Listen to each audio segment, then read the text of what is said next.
Il y a 3 dimanches maintenant, on avait commencé un merveilleux message. Je crois que vous vous rappelez. On était parti du message que l'apôtre Ivan avait enseigné sur le fait de se voir comme Dieu nous voit. Amen. L'apôtre Ivan nous a enseigné que nous devons nous voir nous-mêmes, nous percevoir nous-mêmes comme Dieu nous voit. Amen. C'est à partir de là qu'on a commencé le message que j'avais intitulé par la grâce de Dieu, les fondements d'une destinée réussie selon Dieu. Amen. Après ça, on a eu bien sûr un autre dimanche où on a eu l'apôtre Yves qui a enseigné. Mais aujourd'hui, je reviens pour continuer ce message-là et j'espère par la grâce de Dieu le conclure aujourd'hui. Amen. Alors, à force d'étudier et d'approfondir le message, je me suis rendu compte que quand on dit fondement, peut-être que certains ne comprennent pas exactement de quoi on parle.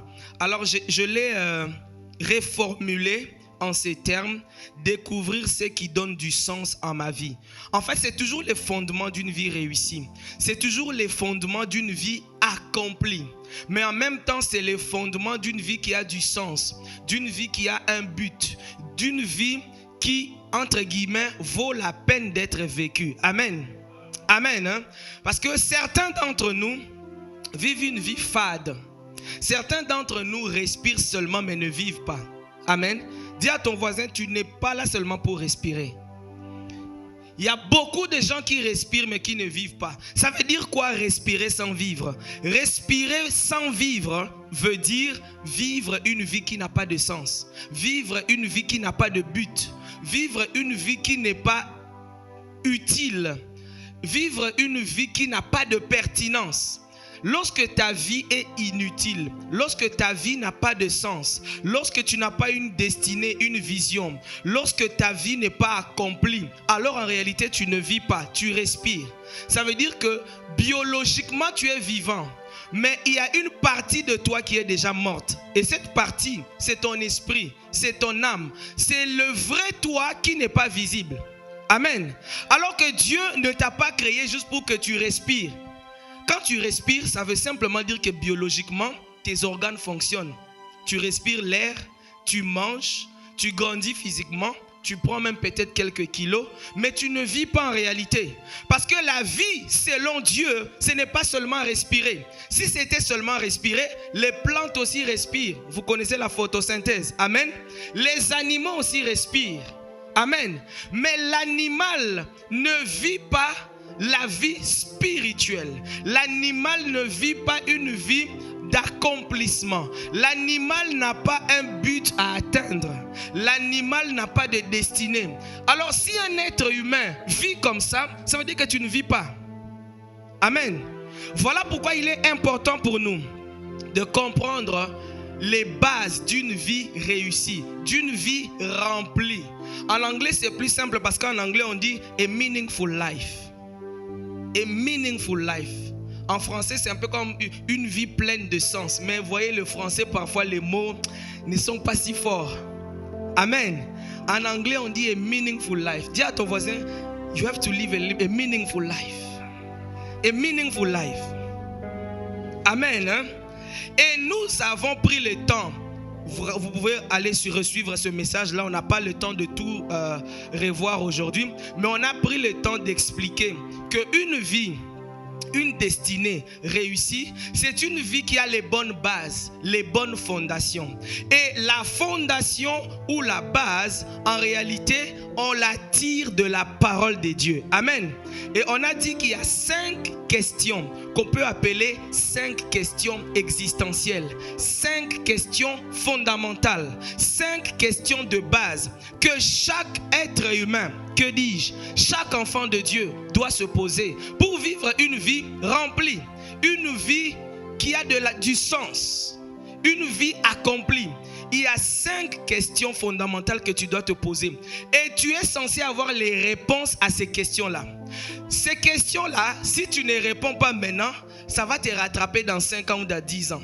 Tu seras obligé d'y répondre. D'ailleurs, mieux vaut y répondre maintenant pour accélérer dans la bonne direction que de retarder. Amen. Amen. Oh, dis à ton voisin, la vitesse dans la mauvaise direction n'est pas un avantage. Dis-lui, courir dans la mauvaise direction, c'est un désavantage. Et on a beaucoup de gens comme ça. Tu es en mouvement. You are in motion. Tu es en train de courir. Tu penses même que tu es en train d'avancer. Le problème, c'est que c'est dans la mauvaise direction. Pourquoi ce n'est pas un avantage? Parce que le jour où tu découvres la bonne direction pour ta vie, tu es obligé de revenir en arrière. Voilà pourquoi il y a des questions de la vie. Plus tôt tu as les réponses, mieux c'est pour toi. Amen. Et c'est pour ça qu'on enseigne ces choses. C'est pour que chacun de nous comprenne les fondamentaux qui vont le placer sur la bonne direction, qui vont le placer sur la voie de sa destinée. Amen. Hein? C'est très important de courir, mais dans la bonne direction. Parce que si tu accélères, mais dans la mauvaise direction, tu t'éloignes du point de départ. Parce qu'avant d'aller, il faut d'abord retourner à ton point de départ. Et je vous avais expliqué l'autre fois que Dieu n'est pas un rénovateur. Dans nos maisons, on fait des rénovations sur des fondements anciens. Amen. Dieu ne fonctionne pas comme ça. Quand tu veux recommencer avec lui, il rentre au fondement. Il rentre sur les bases. Il rentre sur ce qui est rudimentaire. Afin d'établir la bonne fondation pour maintenant commencer à construire. Est-ce que tu peux dire gloire à Jésus? Alors la première question. Est-ce que tu peux continuer un peu avec le string là? La première question, c'était Who am I? Qui suis-je? Amen. Cette question est fondamentale. C'est la question identitaire. Et ce qu'on a vu la fois passée, ça nous avait pris beaucoup de temps. Tant que quelqu'un ne sait pas qui il est, il va continuer à faire tout et n'importe quoi. Le problème, le piège avec ça, c'est que la majorité des gens qui ne savent pas qui ils sont, ne savent pas qu'ils ne savent pas qui ils sont. Je ne sais pas comment expliquer ça. Amen. En fait, quand on est dans les ténèbres, je ne sais pas si vous remarquez quand vous êtes né de nouveau. Les jours où vous êtes vraiment né de nouveau, il y a comme une lumière qui s'est allumée en vous. Et vous avez réalisé que, en fait, vous n'étiez pas la bonne personne. Vous n'étiez pas né de nouveau. Donc, vous étiez en fait spirituellement mort. Mais est-ce que vous savez que quand vous étiez spirituellement mort, vous ne saviez pas que vous étiez spirituellement mort? Est-ce que quelqu'un me suit? Vous voyez les gens qui se promènent dans la route là, qui ne sont pas nés de nouveau, qui ne connaissent pas Jésus. Peut-être que depuis qu'ils sont nés, ils n'ont peut-être pas entendu parler de Jésus, peut-être. Mais ils ne sont pas nés de nouveau. En fait, ils ne sont pas conscients qu'ils ne sont pas nés de nouveau. Et c'est ça le drame. Le problème c'est quoi? Quelqu'un qui vit une crise identitaire, qui ne sait pas encore qu'il est en Christ, ne sait pas qu'il ne sait pas. Et c'est pourquoi nous devons parfois prier pour ça. Parfois, vous voyez pourquoi l'apôtre Paul prie dans Éphésiens 1:18. Il prie, il dit Seigneur, illumine les yeux de leur cœur. C'est une prière puissante. Parfois la prière qu'il faut faire, Seigneur, illumine les yeux de mon cœur. Là où je suis aveugle, là où je suis blind, que je vois. Que je vois. Parce que tant que tu ne vois pas, tu ne sais même pas que tu ne vois pas. C'est ça le drame. Et voilà pourquoi les gens vont j'allais dire de tragédie en tragédie, de drame en drame, d'échec en échec. Et ce qui est encore pire, c'est que j'ai remarqué, je ne sais pas pour vous, mais j'ai remarqué que généralement les gens qui ne savent pas croient savoir. N'est-ce pas qu'il y a des athées qui sont très hautains, hein? Ils pensent qu'ils ont vraiment la connaissance. Non mais votre Dieu là, il n'existe pas, c'est quoi ça?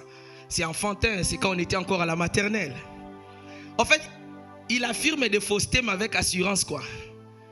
Amen. Et il y a des gens comme ça dans la vie. Il ne sait pas, mais le problème c'est qu'il ne sait pas qu'il ne sait pas. Mais il pense savoir. Voilà pourquoi il nous faut beaucoup d'humilité.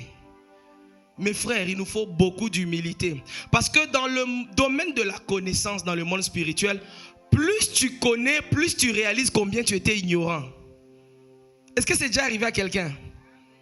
Normalement, si tu as commencé à grandir avec Dieu, tu as commencé à suivre même le PCNC 001, 101, 201, tu as suivi RTT, tu as suivi Poimano, tu vas te rendre compte que tu croyais savoir beaucoup de choses avant ces formations-là. Mais en réalité, tu ne connaissais pas beaucoup trop. You didn't know much. Amen. Est-ce que c'est vrai? Demande pas à ton voisin. Avant les formations, tu connaissais beaucoup ou bien? Voilà pourquoi on doit chercher à connaître. Parce qu'en fait, la connaissance ou la parole, c'est la lumière dans le monde spirituel. Et la lumière, c'est la chose dont tu as besoin pour avancer. Quand il n'y a pas de lumière, il y a l'obscurité. Amen. Donc la première question c'était, qui suis-je? Et on a démontré que chaque fois qu'un homme, même un enfant de Dieu qui a reçu Jésus comme Seigneur et Sauveur, chaque fois qu'un enfant de Dieu ne sait pas qui il y a crise identitaire. Et lorsqu'il y a crise identitaire, ça se manifeste par des dérapages, par des erreurs. Ça se manifeste par des déformations. Pourquoi? Parce que tant que tu ne sais pas qui tu es selon la parole, le monde, les amis, la mode, Facebook, YouTube, Instagram, ils vont tous essayer de te définir. Les échecs de la vie vont essayer de te définir. Les crises de la vie, les pressions, les trahisons vont te définir. Le regard des gens va essayer de te définir. Et c'est ça le piège. Il y a des gens qui vont t'appeler le divorcé. D'autres vont t'appeler le gros. D'autres vont t'appeler le mince. D'autres vont t'appeler le bègue. D'autres vont t'appeler les garçons là qui a des grosses oreilles. Il y en a d'autres qui vont commencer à essayer de t'identifier par un défaut, alors que tu es une merveilleuse créature. Il y en a d'autres qui vont essayer de t'identifier par rapport à tes échecs du passé. Vous savez, ces choses-là sont même dans la Bible. Amen. Il y a des femmes dans la Bible dont on ne connaît pas le nom. Et on vous dit non, la femme de laquelle Jésus avait sorti 7 démons. Mais c'est quoi son nom? Ça veut dire quelque part qu'à un moment donné, les gens ont commencé à l'appeler comme ça. Tu cherches la sœur là chez qui on avait chassé 7 démons. Oh, elle est là-bas. C'est ça le monde. C'est ça les êtres humains. Et le monde est sans pitié, hein? Le monde est sans miséricorde. Si tu reprends le bac 5 fois, on va commencer à t'appeler. Oh, le frère là qui a repris le bac 5 fois. C'est ça le monde. Maintenant, il y a donc un combat entre l'image, l'identité, la perception que le monde veut te coller, que le diable veut te coller, et la véritable identité que tu as en Christ. Est-ce que quelqu'un me suit? Donc, tant que tu ne sais pas qui tu es en Christ, tu vas poser des actions qui en réalité ne sont pas conformes à cette identité-là. Et ces actions-là seront la preuve qu'il y a crise identitaire. Et on a cité certaines de ces actions. On a cité par exemple le fait qu'il y a des gens, quand il y a crise identitaire, ils vont mettre leurs valeurs dans le mariage, leurs valeurs dans l'argent, leurs valeurs dans une position sociale. Il y a des gens qui sont prêts à mourir, qui sont prêts à aller dans des loges maçonniques, juste pour devenir gestionnaire, directeur général. Il y a des gens qui sont prêts à tout, juste pour qu'on les appelle en avant. Il y a des gens qui sont prêts à écraser les autres, juste pour qu'on leur donne la première place. Il y a des gens qui se fâchent parce qu'on n'a pas mentionné leur nom ou parce qu'on leur a pas dit bon anniversaire. Tout ça, ce sont les effets de la crise identitaire. Amen. On a démontré clairement qu'à cause de la crise identitaire, les gens ont des comportements contraires à la parole, des comportements malsains, des comportements, j'allais dire, qui sont en réalité anormaux pour quelqu'un qui sait qui il est. Les gens se battent, les gens se mettent des bâtons dans les roues, juste pour être référent, pour être responsable, pour être lead, pour modérer. Les gens, les pasteurs s'empoisonnent. Les pasteurs s'empoisonnent. Le poison parmi les pasteurs. Crise identitaire. Les gens ne savent pas qui ils sont. Les gens sont prêts à quitter l'église juste parce qu'on leur a fait une remarque, une observation, juste parce qu'on leur a fait un reproche, juste parce qu'on leur a dit de se corriger ou de s'ajuster. Crise identitaire. Les gens sont prêts à mentir, à manipuler, juste pour s'attirer la validation des gens, pour paraître bon devant les gens, pour paraître crédible devant les gens. C'est une crise identitaire. Donc tout ça, c'est la preuve que nous n'avons pas compris qui nous sommes. Parce que quelqu'un qui sait, selon Ephésiens 2:6, qu'il est assis avec Christ dans les lieux célestes, au-dessus des dominations, au-dessus des autorités, au-dessus des trônes, une telle personne ne peut pas envier un poste sur la terre. Alors, ce que je veux dire, c'est qu'une telle personne ne va pas se pendre ou ne va pas donner son corps juste à cause d'un mariage, parce qu'une telle personne sait qui elle est. Alors, connais ta position en Christ. Connais ton identité en Christ. Fais-en une quête. J'allais même dire, recherche cela. Ne sois pas généralement quand je donne la formation aux fiancés, comme j'ai donné hier les fiancés qui se préparent au mariage, je les attaque aussi sur ce point. Je leur dis, tu veux te marier, qui es-tu? Est-ce que tu sais qui tu es? Il y a beaucoup de gens qui veulent se marier, vous serez étonnés. J'ai fait des formations comme ça, 8 couples, 16 personnes. Je leur demande, qui es-tu en Christ? Les sœurs, en tout cas, bon, les sœurs au moins la moitié ont dit quelque chose. Mais mes frères, donc sur 8 hommes, même pas 4 ont pu dire qui ils sont en Christ. Incapables de dire qui je suis en Christ de manière instinctive. C'est-à-dire même si tu dormais aujourd'hui, on te réveille, on dit hey, qui es-tu en Christ? Est-ce que tu peux donner 2, 3 ou 4 versets directement? Ou bien tu vas commencer à tourner les yeux à chercher en Christ je suis peut-être que je suis Jean 3,16. Non, c'est pas ça. C'est pas ça. Jean 3,16 parle de ce que Dieu a fait pour toi. Mais qu'est-ce que tu es devenu? Est-ce que tu sais qu'en Christ tu es pardonné?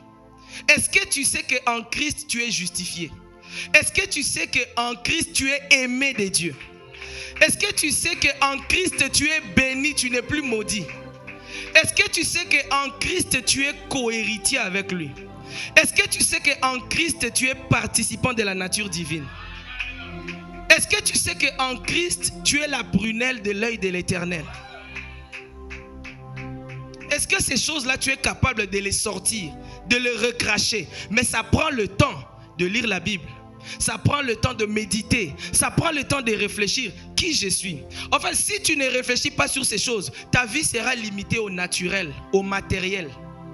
Et tu ne pourras pas percevoir dans l'esprit. Quelqu'un qui sait qui elle est en Christ, une sœur qui sait qui elle est en Christ, ne dit pas oui à n'importe quel frère. Parce qu'elle sait qui elle est. Et un frère qui sait qui il est en Christ ne court pas derrière n'importe quelle sœur non plus. Identité. Identité. Quelqu'un qui sait qui il est en Christ ne va pas bâtir sa vie sur un mensonge, sur du faux, parce qu'il sait qui il est. Amen. Dis à ton voisin, augmente ta connaissance de toi-même en Christ. Augmente. Et aujourd'hui, par la grâce de Dieu, on va essayer de répondre aux 4 questions qui restent. Que Dieu nous fasse grâce. Amen. Hein? La deuxième question avec laquelle nous commençons aujourd'hui, c'est d'où viens-tu? Where do you come from? Where do I come from? Demande à ton voisin, est-ce que tu sais d'où tu viens? Where do you come from? La première question c'était qui suis-je ou qui es-tu? La deuxième question c'est d'où je viens? D'où je viens? En fait, c'est la question de l'origine ou de la source. C'est une question très importante que beaucoup d'enfants de Dieu n'ont pas encore répondu jusqu'aujourd'hui. D'où je viens? Quelle est mon origine? Quelle est ma source? Cette question est importante, pourquoi? Parce que l'origine ou la source de quelque chose ou d'une personne détermine un certain nombre de choses. N'est-ce pas? N'est-ce pas? N'est-ce pas qu'il y a des choses que vous n'achetez pas parce que vous savez d'où ça vient? Il y a des choses même parfois, on peut vous les présenter pour manger. Vous demandez ça vient d'où? Dès qu'on vous dit d'où ça vient, vous n'allez pas manger. Amen. N'est-ce pas qu'il y a des gens, quand on vous dit d'où ils viennent, vous vous faites une idée de ce qu'ils sont capables de faire. Même si parfois c'est négatif. Il y a des gens, quand on vous dit il vient de tel pays, même dans le même pays, on dit seulement il vient de telle région ou de telle tribu. Directement, il y a des gens qui commencent à fuir, qui commencent à l'éviter. Dis à ton voisin, ne fais pas ça. En Christ, on vient de Dieu. Quoi qu'il en soit, ton origine peut t'amener toi-même ou amener les gens autour de toi à mettre certains clichés, certains traits. Amen. Et en réalité, ce n'est pas totalement faux. Parce que la source détermine la substance de la ressource. Amen. Je répète, la source détermine la substance de la ressource. Qu'est-ce que ça veut dire? Ça veut dire que si tu as du bois, ici il n'y a pas une table en bois. Si tu as une table en bois, la substance qui fait cette table en bois, c'est l'arbre de laquelle le bois a été coupé. Duquel, pardon. Amen. Donc, la table est faite ou est constitué de la substance qui était dans l'arbre qui est son origine. Amen. Et cela s'applique aussi pour nous, autant dans le naturel que dans le spirituel. Amen. Voilà pourquoi ce n'est pas anodin que Dieu, pour créer l'homme, se parle à lui-même. Parce que vous le savez dans Genèse 1, pour qu'il y ait des arbres, Dieu parle à la terre. Il dit quoi? Que la terre produise. Et ça, vous le savez déjà.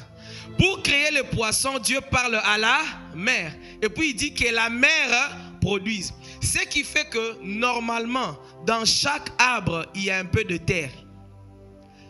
Parce que c'est sa source, c'est son origine.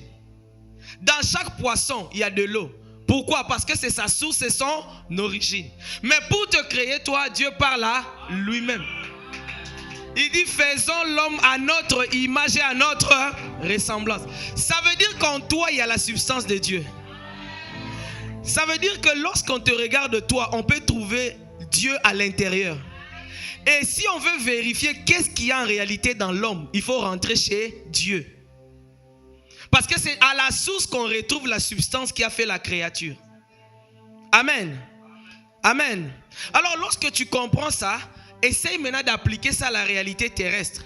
Parce que lorsqu'on parle source, lorsqu'on parle origine, on finit par mettre des clichés. Amen. On finit par mettre des limites. On finit par mettre un cadre. On finit parfois même par mettre des règles spécialement pour certaines personnes venant d'eux. Ou certains produits venant d'eux. Je ne sais pas si je peux vous parler des tarifs. Vous voyez l'affaire des tarifs. Est-ce que tu sais qu'on applique un tarif que par rapport à l'origine du produit? C'est powerful. Tu peux appliquer. En fait, les choses naturelles parfois nous enseignent. Donc, tout ce que M. Donald fait, quand il met des tarifs à 100, à 150%, là, à 200%, je t'informe que ça ne s'applique qu'aux produits qui viennent d'une certaine origine. Ça veut dire quoi? Tout produit made from US n'est même pas concerné par ça. Mets ça maintenant dans le monde spirituel. Ça veut dire qu'il y a des choses qui s'appliquent aux autres. Toi, ça ne devait pas te toucher. Il y a des situations, il y a des oppressions, il y a des échecs répétés, il y a des maladies répétitives que d'autres vivent. Normalement, toi, tu ne devrais pas le vivre. Pourquoi? Parce que vous n'avez pas la même source. Vous n'avez pas la même source. Regardez ce que la Bible dit dans Jean. On est dans Jean au chapitre 3, verset 31. Je n'ai pas encore donné des versets. Hein. Ah, ton voisin allait dire, mais le pasteur aujourd'hui ne donne pas des versets. Il y a déjà beaucoup de versets que j'ai sautés là. Jean 3, 31. Regardez ce que la Bible dit dans Jean 3, 31. On va le lire en français, même si j'aime beaucoup la version en anglais. Regardez. C'est lui qui vient d'en haut et au-dessus de tous. Et là, on parle de Jésus, qui avait l'esprit sans mesure. Or, toi, tu es le petit frère de Jésus. Amen. C'est-à-dire, on parle là de la race de Christ. Les personnes qui sont nées de nouveau. Les nouvelles créatures. Qui ressemblent à Jésus. La Bible dit, c'est lui qui vient d'en haut et au-dessus de tous. C'est lui qui est de la terre et de la terre. Et on donne même sa caractéristique. On dit, c'est lui qui est de la terre. Il parle comme étant de la terre. La terre. Et c'est lui qui vient du ciel et au-dessus. On répète 2 fois. C'est lui qui vient du ciel et au-dessus de tous. C'est lui qui vient du ciel et au-dessus de tous. Ça veut dire quoi? C'est lui qui vient du ciel. Il transcende certaines limites qui s'appliquent aux gens de la terre. C'est lui qui vient du ciel. Il fait exception sur certaines règles qui s'appliquent aux gens de la terre. Je comprends même pourquoi la Bible dit que nous sommes ambassadeurs de Christ. En fait, même si tu te retrouves dans un pays sous-développé, ce que les habitants de ce pays-là vivent ne concerne pas l'ambassadeur des États-Unis ou du Canada. Pourquoi? Il ne vient pas de là. Il vient d'ailleurs. Donc sa provision aussi vient d'ailleurs. Donc sa protection aussi vient d'ailleurs. Donc sa sécurité aussi vient d'ailleurs. Donc la garantie même de sa destinée vient d'ailleurs. Et quand il a un problème, son secours aussi vient d'ailleurs. Est-ce que tu le réalises? Le fait que tu subis ce qui s'applique à tous les êtres humains, ça veut dire que quelque part tu n'es pas conscient de quel endroit tu viens. Tu viens de Dieu. Tu descends de Dieu. Et si tu ne le savais pas, je t'informe que tu viens du ciel. Parce que la Bible dit qu'avant la fondation du monde, Dieu te connaissait. Alors tu étais où avant que le monde ne soit fondé? Tu étais avec lui. Mais est-ce que tu le réalises? Parce que par la mort et la résurrection de Jésus, tu as été simplement reconnecté, réconcilié avec ta source. La vérité, c'est que ce qu'il dit à Jérémie s'applique à toi. Avant que tu ne sois formé dans le ventre de ta mère, je te connaissais. Alors quelqu'un qui est conscient d'où il vient, qu'est-ce qui se passe? Il ne considère plus limite ce que les hommes appellent limite. Voilà pourquoi la Bible dit, n'appelez pas conjuration ce que les hommes appellent conjuration. Quand tu sais d'où tu viens, alors que tout le monde pleure la crise, toi dans ta tête il n'y a pas de crise. Parce que toi ton père est censé pourvoir. Jésus a dit que tu n'es même pas censé t'inquiéter de ce que tu vas manger ni de ce que tu vas boire. Et il précise que qui s'en occupe? Les païens, les gens qui ne viennent pas encore d'en haut. Donc le fait que tu t'inquiètes beaucoup, tu commences même la dépression et la tristesse chronique sur les affaires de manger et de boire. Ça veut dire que tu n'es pas conscient d'où tu viens, qui est ton père. Tu n'en es pas conscient. Soit Jésus ment, soit toi tu te trompes. Or Jésus ne peut pas mentir. Parce qu'il dit, ces choses-là, ce sont les païens qui s'en occupent. D'où viens-tu? D'où viens-tu? Lorsque tu sais d'où tu viens, tu ne laisses pas les règles de ton pays d'accueil s'appliquer sur toi. Je ne sais pas si quelqu'un comprend. Ça veut dire quoi? Étant donné que je sais que je viens du royaume des cieux, alors même si je suis au Canada, je marche d'abord selon les valeurs du royaume. Donc je ne veux pas laisser les valeurs immorales du pays d'accueil prendre le dessus sur les valeurs du royaume que moi je suis censé avoir. Donc si je commence à me soumettre ou même à devenir victime des valeurs immorales de mon pays d'accueil, ça veut dire que j'ai oublié mon pays d'origine. D'où viens-tu? Where do you come from?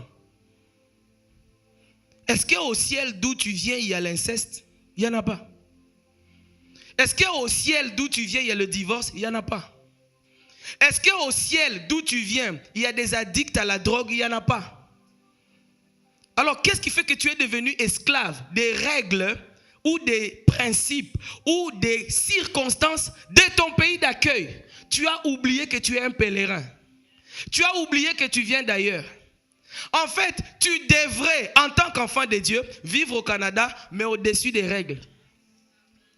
Quand je dis au-dessus des règles, ça veut dire quoi? Je ne parle pas ici d'enfreindre la loi. Je parle ici du fait que tu es tellement conscient d'où tu viens que lorsque tu marches dans les rues, tu as une assurance, tu as une confiance, tu as un calme qui découle de la conscience de ton origine. Tu sais que je suis un ambassadeur. Un ambassadeur est toujours protégé.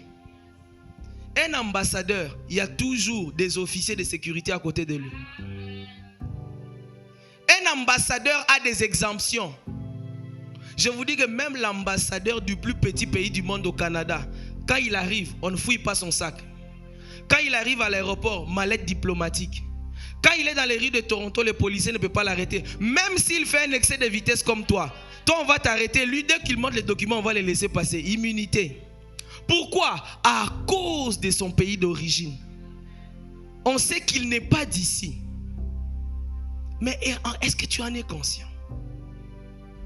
Est-ce que tu en es conscient?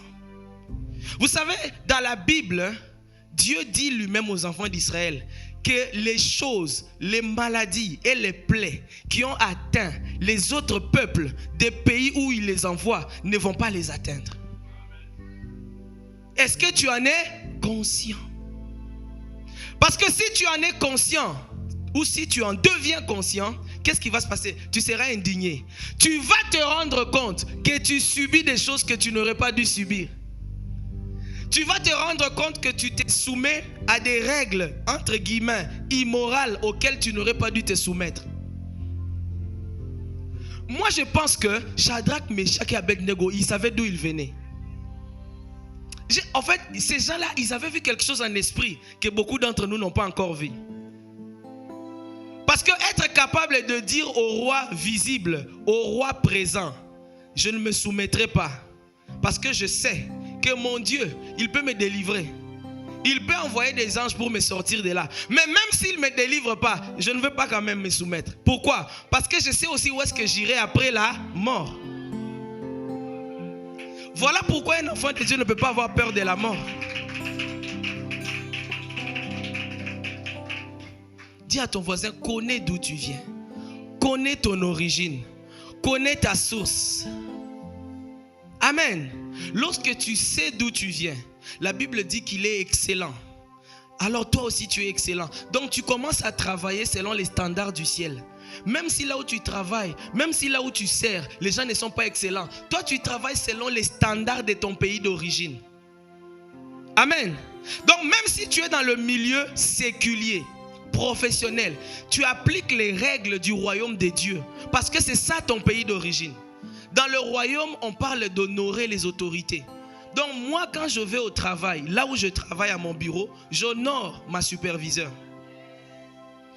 Même si mes collègues ne le font pas, même si les autres personnes avec qui je travaille ne le font pas, mais je sais que je ne fonctionne pas selon les règles de ce monde seulement.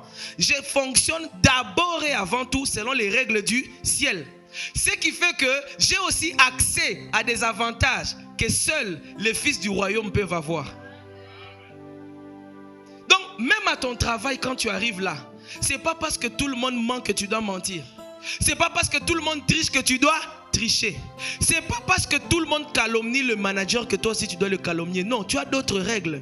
D'où tu viens, on n'applique pas ça. Ce n'est pas parce que personne ne remercie ou n'exprime de la gratitude au directeur que toi aussi tu ne vas pas exprimer ça. Non, ça c'est une règle du royaume, la gratitude. Et quand tu le fais, même ton directeur va remarquer que tu es différent des autres. Je vous dis la vérité. Vous savez, on ne dit pas tout, hein. Mais le jour où j'ai apporté quelque chose à ma superviseure et je lui ai dit, c'est simplement pour te dire merci. Je travaille avec toi depuis bientôt 5 ans et je suis reconnaissant de tout ce que tu m'as appris. J'ai beaucoup grandi ici et je voulais te dire merci et t'exprimer ma gratitude juste comme un employé.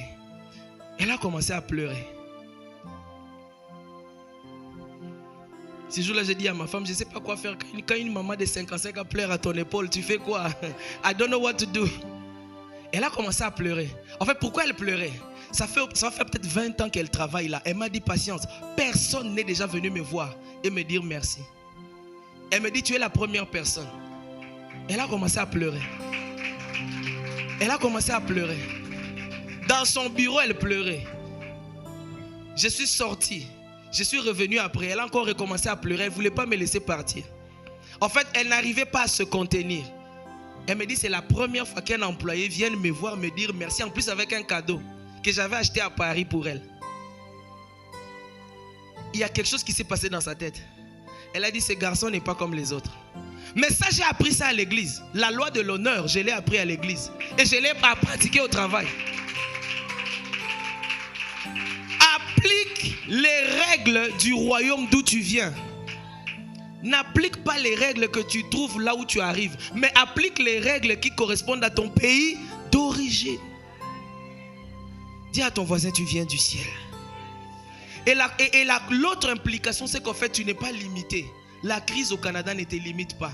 Le système de pensée au Canada ne peut pas te limiter. S'il y a des gens ici qui n'investissent pas à cause de la couleur de leur peau, ça ne s'applique pas à toi. S'il y a des gens qui ne créent pas des entreprises à cause de leur système de pensée, ça ne s'applique pas à toi. You come from above. Et on dit celui qui vient d'en haut, il est au-dessus de tous. Ça veut dire que à cause de ton identité spirituelle, tu es au-dessus des autres qui ne sont pas en Christ. Spirituellement, tu es au-dessus. Parce que c'est ce que la Bible dit. Voilà pourquoi tu ne peux pas être intimidé. Oh non, les collègues au travail, ils sont en train de faire un complot contre moi. Tu es au-dessus. Et ils essaient de te combattre par la chair. Toi, réponds dans la prière. Amen. Troisième question. Ouh, on va aller vite. Je vais sauter. Alors, la première question, c'est qui je suis. La deuxième question, c'est d'où je viens. La troisième question, c'est que puis-je faire? What can I do? C'est la question des capacités ou la question du potentiel. Ça aussi, c'est powerful. Il y a beaucoup d'enfants de Dieu qui jusqu'aujourd'hui sont ignorants de leur potentiel en Christ, de leur capacité en Christ. Bien-aimé, tu n'es pas venu dans le monde simple. Dieu ne t'a pas envoyé ici pour être observateur. C'est-à-dire, tu observes les autres qui avancent et puis toi, tu es seulement là. Non, non, non, non, non. Il y a une capacité que Dieu t'a donnée. Il y a des dons et des talents que Dieu t'a donnés. Et ça m'étonne toujours qu'il y a certaines personnes qui croient faussement qu'il y a des choses qui ne sont réservées qu'aux autres.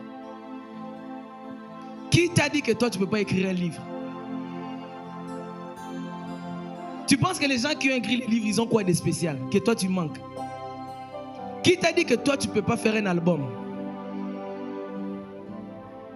Qui t'a dit que toi, tu ne peux pas créer une chaîne YouTube? Qui t'a dit ça? Je vais même plus loin. Qui t'a interdit ça? En fait, tu vas te rendre compte que tu t'es interdit ça toi-même. Qui t'a dit que toi, tu ne peux pas investir? Est-ce que tu penses à investissement? Dis à ton voisin, tu as quelque chose. Do you have something? Matthieu 25, 15, la parabole des talents. Jésus donne cette parabole en disant, il donna 5 talents à l'un, 2 à l'autre et un troisième à chacun selon sa capacité. C'est la preuve que chacun de nous a reçu quelque chose. Dis avec moi, j'ai reçu quelque chose. Dis avec moi, j'ai quelque chose. Je te dis que Dieu t'a donné quelque chose. Et la preuve encore, est-ce que vous savez que dans cette parabole, il y a un contraste qui prouve que chacun de nous a reçu quelque chose. C'est qu'à la fin, Jésus va dire ceci. À celui qui a, qu'est-ce qu'on va faire? On va encore donner plus. Et regarde ce que Jésus dit. Jésus dit, et à celui qui n'en a pas, on va enlever. Voilà. Maintenant, dites-moi, comment quelqu'un qui n'a rien, vous allez ôter quoi? C'est la preuve qu'en fait, quand les gens croient ne rien avoir, ils ont quelque chose. Et certains d'entre nous, ce qui nous aveugle, c'est juste parce qu'on fait beaucoup de comparaisons et qu'on passe du temps à regarder les autres.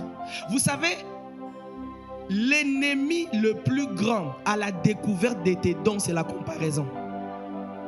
Il y a des gens, jusqu'aujourd'hui, tu ne sais pas encore les capacités que Dieu a mis en toi. C'est parce que tu passes tout ton temps à envier seulement les autres. Ça veut dire que tu n'as jamais pris un rendez-vous avec toi-même.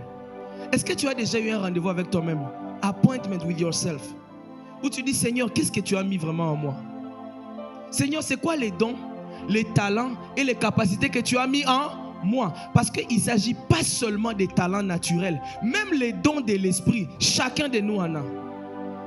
Je ne comprends pas. Dans l'église, il y a des gens qui pensent qu'ils n'ont pas de dons. C'est faux. Tu as au moins un don. D'ailleurs, en réalité, tu n'as pas un. Tu en as plusieurs. Vous voyez, regardez ce que la Bible dit dans 1 Corinthiens 12, 7 à 10. Soulignez là où la Bible dit chacun, un autre, un autre, un autre. Regardez, 1 Corinthiens 12, 7 à 10. Or, à chacun, la manifestation de l'esprit est donnée pour l'utilité commune. La Bible dit à chacun, donc personne n'est exclu. Ensuite, la Bible continue en disant, en effet, à l'un est donné par l'esprit une parole de sagesse. Ensuite, qu'est-ce qu'il ajoute? À un autre. Déjà là, si tu n'es pas dans les chacun, pourquoi tu n'es pas dans le premier l'un et dans le deuxième? Qui t'a dit que toi tu n'as rien? Regardez la suite. À un autre une parole de connaissance selon le même esprit. À un autre la foi par le même esprit. À un autre le don de guérison par le même. À un autre. Dis-moi, il y a combien de un autre là? Maintenant, dis à ton voisin, dans les un autre là, tu n'es pas dans le premier ou le deuxième ou le troisième. Tu penses vraiment que toi, donc, c'est comme si toi, tu veux nous faire croire que Dieu t'a oublié, quoi. Tu veux nous faire croire que le Saint-Esprit t'a oublié. C'est faux. Parce qu'il te connaissait avant la fondation du monde. Ça veut dire aussi qu'il t'avait consacré. Ça veut dire aussi qu'il y a un don pour toi. Il y a un ministère pour toi. Il y a un service qui doit passer par toi. Dis à ton voisin, tu es un don pour nous. Il y a des gens qui pensent qu'ils sont... Non, tu es un don pour nous. Dis-lui encore, tu es un don pour nous, parce que c'est comme s'il n'a pas cru. Amen. Hein? Vous savez, si vous voulez connaître vos dons, vos capacités, vos talents, allez dans la présence de Dieu. Allez dans la présence de Dieu. La Bible fonctionne aussi comme un manuel d'utilisateur. Vous connaissez ça, non? User guide. Quand vous achetez un frigo, il y a un manuel. Quand vous achetez un téléphone, il y a un manuel. Mais je sais que vous n'avez pas lu les manuels qui viennent avec votre téléphone. Vous avez jeté les manuels directement, vous avez mis la SIM. Je sais. La preuve, c'est que vous n'utilisez que 10% de la capacité de votre téléphone. En fait, c'est ça le drame de l'ignorance. Quand tu ne sais pas qui tu es, pour avoir acheté une maison, une voiture, tu t'es marié, tu as eu 2 enfants, tu penses que tu as beaucoup fait. Tu penses que you did a lot. Est-ce que vous savez que scientifiquement, il est prouvé que quelqu'un comme Albert Einstein, tout ce qu'il a fait là, c'est à peu près juste 20% d'usage de son cerveau. Vous voyez tout ce qu'il a fait, les découvertes, la loi de la relativité, EMC carré, toutes ces grandes inventions-là. Les psychologues démontrent que le cerveau n'a été utilisé qu'à hauteur de 20% maximum. Ça veut dire que ça n'a pas dépassé 20%, donc c'était probablement 15%. Ce qui fait que normalement, si tu découvrais seulement le 50% de ce que Dieu a mis en toi, et que tu t'engageais à le perfectionner et à le mettre en œuvre et à améliorer ça et à mettre ça au service du monde, en fait, tu ferais plus qu'Albert Einstein. Il y en a parmi nous, si vous mettez simplement vos dons et vos capacités en œuvre, vous ferez plus que Steve Jobs. Pourquoi? Parce que Dieu a mis en vous plus que ce qu'il a mis même dans les enfants de ce siècle. Est-ce que vous savez que même la capacité à inventer, c'est dans la Bible? Et ton voisin doute. Exode 35, 30 à 35. Moïse dit aux enfants d'Israël, sachez que l'Éternel a choisi Bétzalel, fils d'Uri, fils de Our, de la tribu de Juda. Il l'a rempli de l'Esprit de Dieu, de sagesse, d'intelligence et de savoir, donc connaissance, pour toutes sortes d'ouvrages. Mais ce gars était un génie, toutes sortes d'ouvrages. Il l'a rendu capable de faire quoi? Non, tu n'as pas lu à haute voix. Il l'a rendu capable de faire Voilà. Maintenant, dis à ton voisin, pourquoi tu n'as pas encore inventé jusqu'à maintenant? Est-ce que tu sais que Dieu donne la capacité d'inventer, de créer? La capacité d'inventer. La capacité de créer. Est-ce que tu en es conscient? Ce sont des choses que tu ne peux pas explorer tant que tu es ignorant. Tant que tu n'en es pas conscient, tu ne vas même pas aller dans ces terrains-là. Vous pensez que Uber, c'est quoi? Uber Eats, c'est quoi? C'est quelqu'un qui s'est mis simplement à réfléchir. Qu'est-ce que je peux faire? Comment on peut trouver la solution à ce problème? Comment je peux améliorer cette situation? Airbnb, c'est quoi? Est-ce que vous savez que Walmart a été créé par un homme qui était fatigué de faire plusieurs boutiques? Je ne sais pas si vous connaissez l'histoire du gars. Il s'appelle Watson, quelque chose comme ça. En fait, le monsieur, il était juste fatigué. Quand il a besoin de nourriture, il va entrer dans ce magasin. Il ressort. Il veut aller acheter une assiette. Il va dans un autre magasin. Il ressort. Il veut maintenant aller acheter aussi un habit parce que sa chemise est déchirée. Un autre magasin. À un moment donné, il a dit, mais c'est quoi cette affaire? Pourquoi je dois faire 3-4 magasins? Il s'est dit, mais pourquoi tout ça là, ce n'était pas un même endroit? Et personne n'y avait pensé avant lui. Il a dit, oh, mais est-ce que ce n'est pas possible que j'entre dans un magasin, je trouve la nourriture, je trouve les habits, je trouve aussi l'assiette que je voulais acheter et je trouve aussi quelques trucs en plastique en même temps. C'est comme ça que Walmart a commencé. Aujourd'hui, c'est en trillions de dollars, c'est en milliards de dollars la valeur boursière. Dis à ton voisin, tu dois inventer quelque chose. Il y a quelque chose qui doit sortir de toi. Tu as une capacité. Tu as des dons et des talents.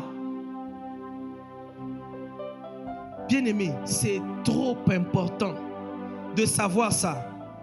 D'ailleurs, ce qui est puissant, c'est simplement de commencer par avoir à la base la connaissance que j'ai quelque chose. Même si tu ne sais pas encore exactement c'est quoi, mais dis-toi, j'ai quelque chose. You have something. Et beaucoup parmi nous, ne découvrent pas ce qu'ils ont. J'ai dit 1, parce qu'ils ne prennent jamais rendez-vous avec eux-mêmes. 2, parce qu'ils ne demandent jamais à Dieu. 3, parce qu'ils ne lisent pas la Bible.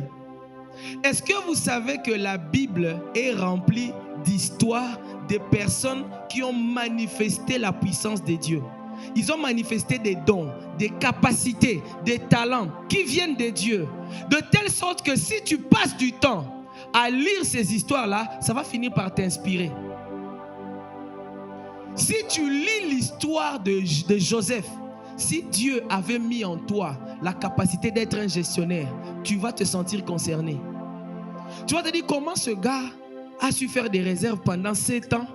Et ensuite, 7 ans après, il y avait la sécheresse, il n'y avait pas de pluie, mais personne n'est mort de faim. Comment il a organisé cette loi d'économiser 10% ou 20% chaque année? Comment il a fait pour que l'abondance demeure malgré la saison?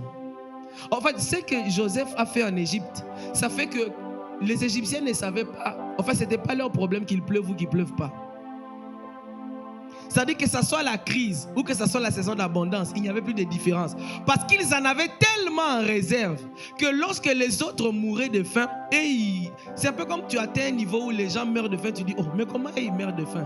Chez moi, Dieu pourvoit. Mais pour que tu en arrives là, tu dois aussi lire. Tu dois aussi apprendre. Et une dernière raison que j'ajoute, certains parmi nous n'arrivent pas à découvrir tout ce qu'ils sont capables de faire à cause de leur négligence et de leur orgueil.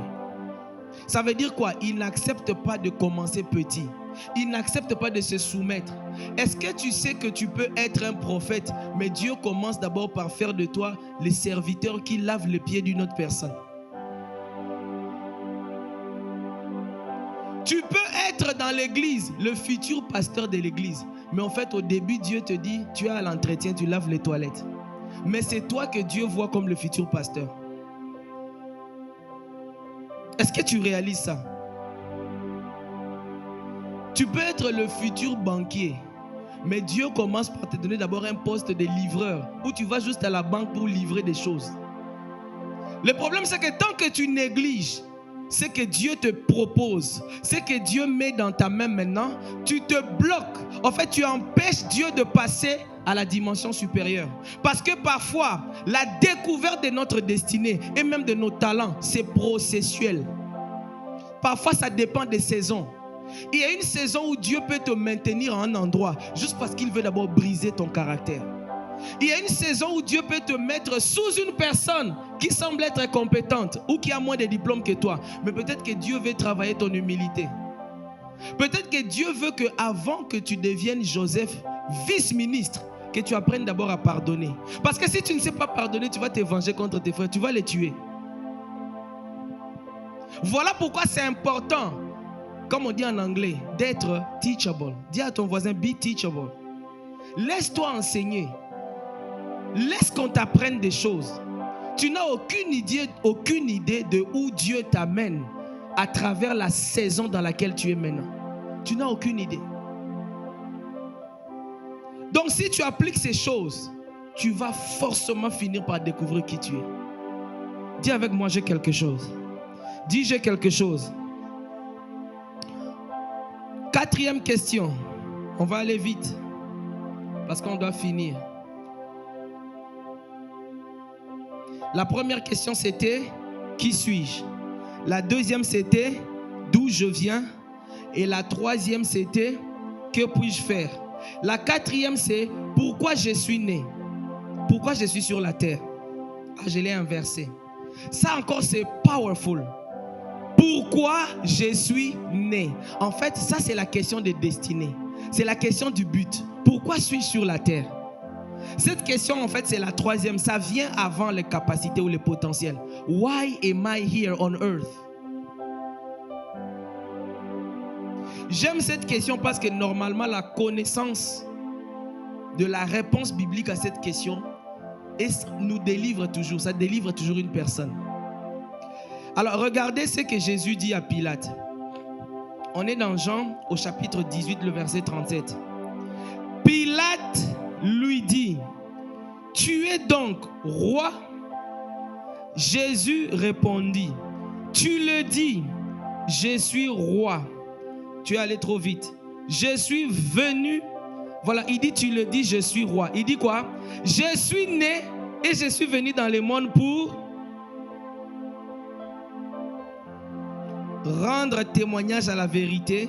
Quiconque est de la vérité, écoute ma voix. Alors, on va lire la version Martin. Regardez le même passage dans la version Martin. Jean 18, 37.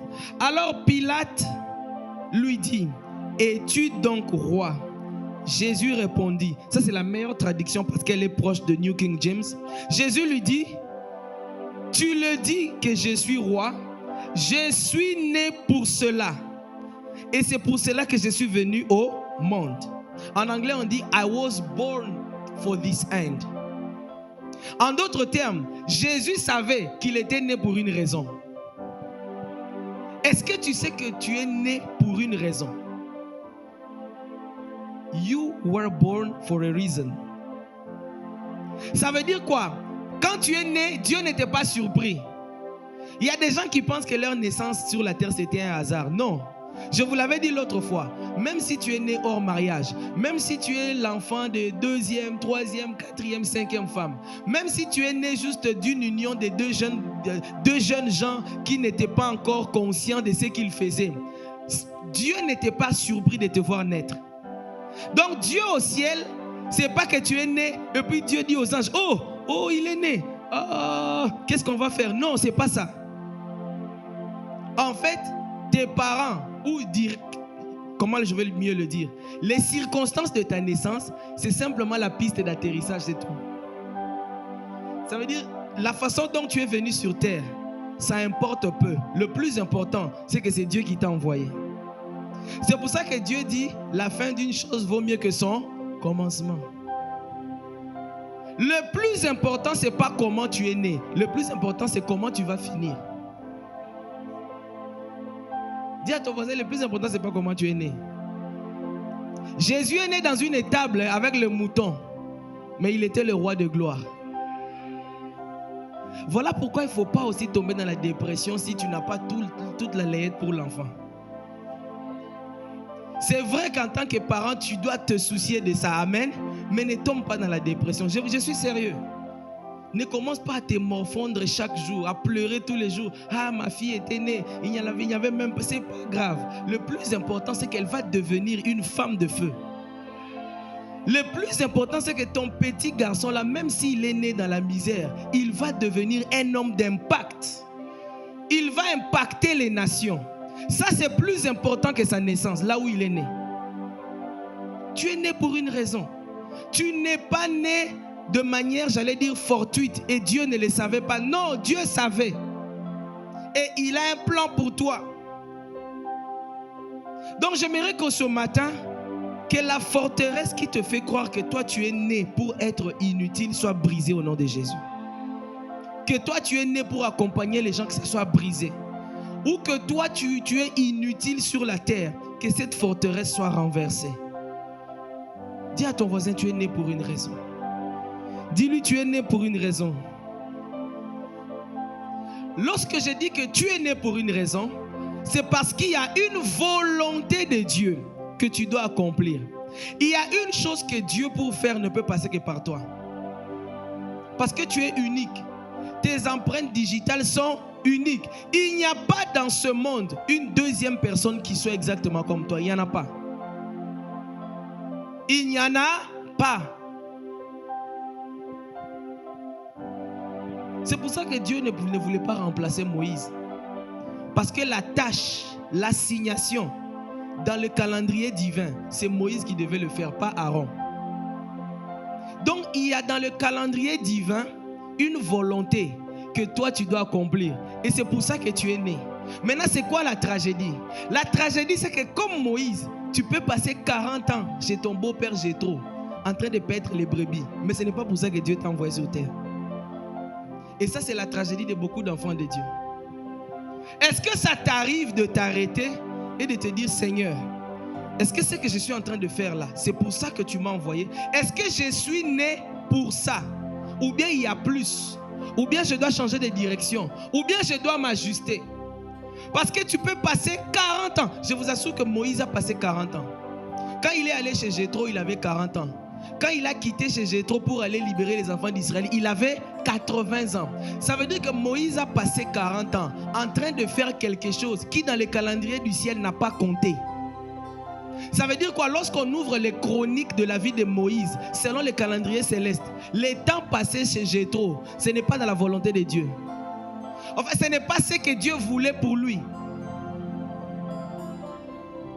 Donc vous comprenez, et je peux vous assurer que chez Jéthro, Moïse était un bon berger. Les troupeaux de Jéthro grossissaient. Les affaires prospéraient. Et il était aussi bien payé. La preuve, c'est que Jéthro lui a donné même sa fille en mariage. Et il a même eu des enfants. Est-ce que vous voyez comment est-ce que les critères des hommes peuvent nous faire croire qu'on est dans le bon, alors que dans le calendrier de Dieu, on n'a pas encore commencé. On n'a pas encore... C'est-à-dire quoi? Les 40 ans de Moïse chez Jéthro, sa destinée n'avait pas encore commencé. C'est comme s'il était toujours dans les starting blocks. Il était toujours dans la préface. Donc, tu peux regarder quelqu'un 40 ans dans une banque, directeur, marié, femme, enfant, 3 maisons au Canada. Mais les anges sont toujours en attente, en train d'attendre. Quand est-ce qu'il va vraiment commencer? Quand est-ce qu'il va commencer ce ministère? Quand est-ce qu'il va commencer à s'occuper des orphelins? Quand est-ce qu'il va commencer à rédiger ce livre? Quand est-ce qu'il va commencer à parler aux gens de ceci? Quand est-ce qu'il va commencer à aller relever ou consoler les personnes malades? Quand est-ce qu'il va commencer à aller visiter les prisonniers? Peut-être que tu es ici, tu ne sais pas. Ton ministère à toi, c'est d'aller visiter les prisonniers. Peut-être que c'est ça, la volonté de Dieu pour toi. Tant que tu ne l'as pas commencé pour Dieu, tu es encore dans la préparation. En fait, tu n'as pas encore commencé son calendrier. Tu es en train d'exécuter ton propre calendrier terrestre. Et la tragédie maintenant, c'est de mourir comme ça après 40 ans de service. Tu sais que 40 ans de service dans le monde, ici, on te donne un certificat au travail. Hein? Ça veut dire que sur le plan humain, Moïse devait recevoir un certificat. Excellent employé. 40 ans de service. Il a fait prospérer les troupeaux. Quand il est venu, le troupeau était à 1000, ils sont passés à 20 000. Mais quand les anges et Dieu regardent, Dieu dit à Gabriel, vraiment les gars là, quand est-ce qu'il va commencer? Le vrai travail. Et ma prière ce soir, c'est que Dieu t'ouvre les yeux. C'est que le Saint-Esprit te donne la révélation. C'est que tu commences ce pourquoi tu es né. Et que tu ne passes pas toute ta vie à faire tout, sauf ce pourquoi Dieu t'a créé. C'est pourquoi moi je suis parmi les gens qui encouragent les gens à commencer de nouvelles choses. Je n'aime pas les statu quo. Je n'aime pas la monotonie. Ça veut dire quoi? Il faut qu'on ait dans l'église des entrepreneurs. On doit voir ici les gens qui vont aussi apprendre à devenir conseillers immobiliers, à vendre des immeubles, des investisseurs immobiliers.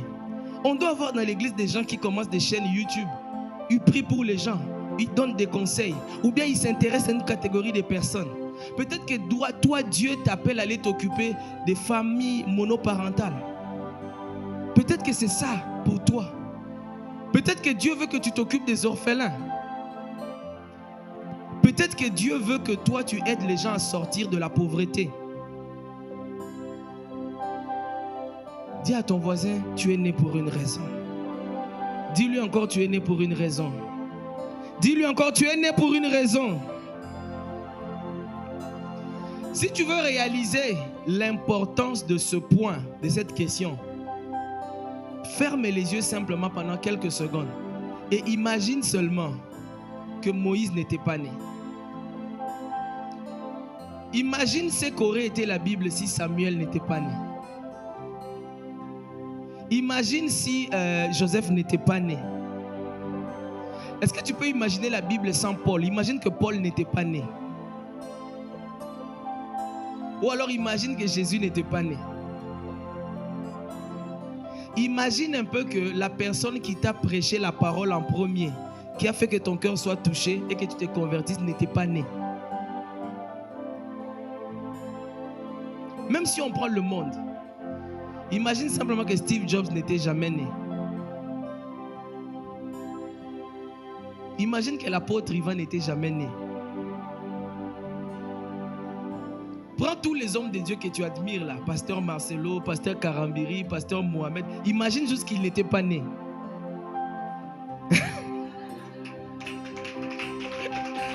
Imagine que tous ces gens-là n'étaient pas nés. Maintenant, imagine quel aurait été le vide dans le monde ou dans ta propre vie si tous ces gens-là n'étaient pas nés. Or, la vie est une course de relais. Ça veut dire quoi? Tant que tu n'as pas encore commencé à faire ce pourquoi Dieu t'a créé, tu es en train de retarder la génération à venir. C'est ça le problème. Parce qu'il y a des gens dont la manifestation ne dépend que de toi. C'est-à-dire, il y a des gens parmi vous, si j'avais refusé de venir à Toronto faire la mission, peut-être qu'ils n'auraient pas connu Jésus. Ou peut-être qu'ils n'auraient pas grandi spirituellement. Ou peut-être qu'il y a des vérités qu'ils n'allaient jamais découvrir. Or, toi aussi, tu dois commencer ta course selon la volonté de Dieu parce qu'il y a des gens dans ta famille qui dépendent de toi. C'est un peu comme, vous voyez pourquoi la Bible dit que la création tout entière, attend la révélation des fils. En fait, tant que tu n'es pas révélé, il y a des gens qui sont en train toujours de croupir dans la souffrance, dans l'oppression. Il y a des gens, ils seront libérés parce qu'un jour tu vas prononcer une parole. Il y a des gens qui seront libérés parce qu'un jour tu vas faire un post, un livre.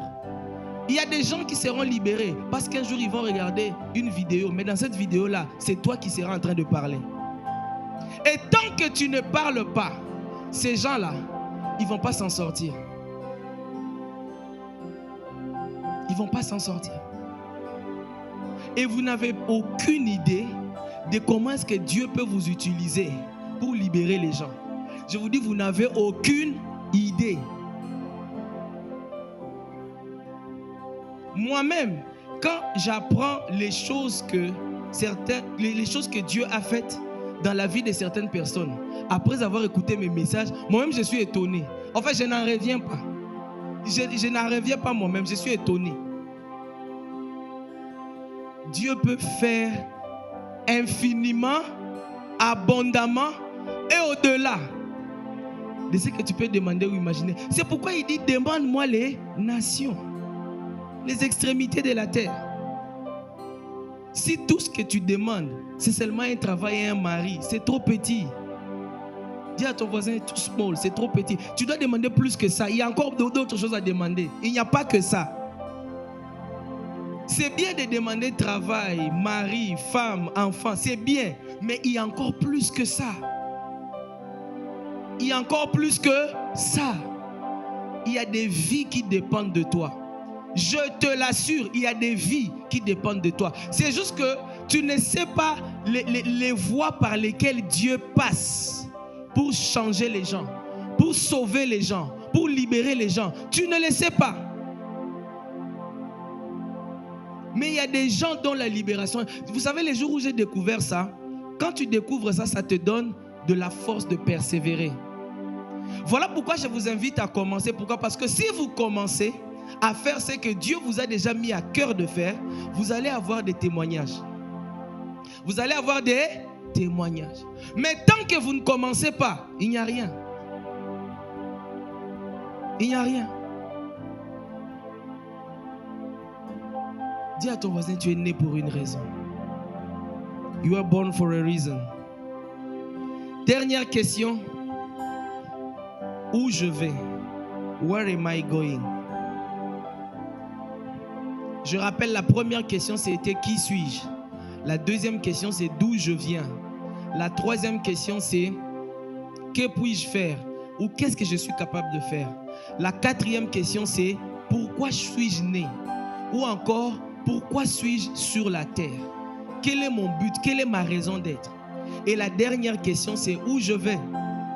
Est-ce que tu sais où tu vas? Cette question, bien que la dernière, je pense qu'elle est la plus importante de tous. Parce qu'après tout, vanité de vanité, tout est vanité. Si tu ne sais pas d'où tu viens, le sacrifice de Jésus aurait été vain. Il faut que tu aies l'assurance du salut. Il faut que tu sois rassuré que ta foi en Jésus te garantit l'éternité avec lui. Et c'est cette question qui fait la différence entre les vrais enfants de Dieu et les enfants de ce monde. Parce que les enfants de ce monde peuvent aussi faire des entreprises. Les enfants de ce monde peuvent aussi avoir un impact, un leadership, une influence. Les enfants de ce monde peuvent aussi bouleverser des vies, bouleverser des villes, bouleverser des pays. Mais la question c'est, après tout ça, tu iras où? Et c'est là que je profite pour dire, si tu es ici ou tu me suis en ligne et que tu n'as pas encore accepté Jésus comme Seigneur et Sauveur, aujourd'hui c'est ton jour. Parce que c'est seulement par Jésus qu'on a la vie éternelle. Sans Jésus, c'est l'enfer qui est garanti.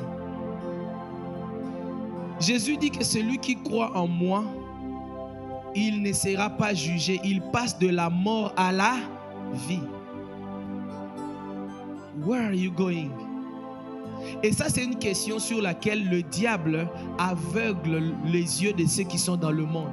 Ça veut dire quoi? Préoccupe-toi des affaires, préoccupe-toi de l'argent, préoccupe-toi des investissements, préoccupe-toi du mariage, préoccupe-toi des enfants, préoccupe-toi des choses de ce monde, mais ne te pose pas de questions sur l'éternité. Or, la mort n'est pas une fin en soi. Dis à ton voisin, la mort n'est pas une fin. Les jours où tu meurs, ce n'est pas la fin pour toi. En fait, tu passes juste de l'autre côté. Tu passes à une autre dimension où ton corps physique ne peut pas aller, mais ton esprit va aller quelque part. Alors rassure-toi que ça sera auprès de Jésus. Si tu n'es pas en Christ, c'est le moment pour toi de revenir à Christ. Parce que la Bible dit qu'il n'y a aucun autre nom par lequel on peut être sauvé. Il n'y a que le nom de Jésus. Dans les cieux, sur la terre, sous la terre, il n'y a que Jésus qui sauve. Et même si tu es en Christ, si tu vivais une vie chrétienne débalancée, où tu es un pied dedans, un pied dehors, où tu joues un peu, tu reviens, où tu viens à l'église seulement dimanche, mais toute la semaine tu vis ta vie comme tu veux, tu t'en fous de Dieu, tu t'en fous de la parole, tu fais semblant. Ça, cette parole pour toi, c'est peut-être comme une sonnette pour te dire Jésus revient bientôt. Jésus revient bientôt. Moi-même, j'ai médité sur ça. Parce qu'un homme de Dieu avait dit, tu peux être pasteur, tu enseignes aux gens Jésus, les gens entrent au ciel, toi tu restes. J'ai dit, Seigneur, pardon. Homme de Dieu, rassure-toi que toi aussi tu entres. Serviteur dans l'église, chantre, intercesseur, régisseur, accueillant, monitrice Impact Junior, événementiel, caméraman, photographe. Rassure-toi que tu entres. Parce que le piège que j'ai remarqué dans l'église, c'est le piège de l'activisme. On sert Dieu par habitude parce que notre âme est habituée. Mais la relation n'est plus. La communion n'est plus. La vie de prière est morte depuis des mois. Aucune connexion avec le Saint-Esprit. Et on continue même de faire. Et on accélère même. C'est ce que j'appelle accélérer dans la mauvaise direction. Reviens sur tes pas. Reviens à Dieu. Répands-toi. Restaure ta relation avec Dieu d'abord.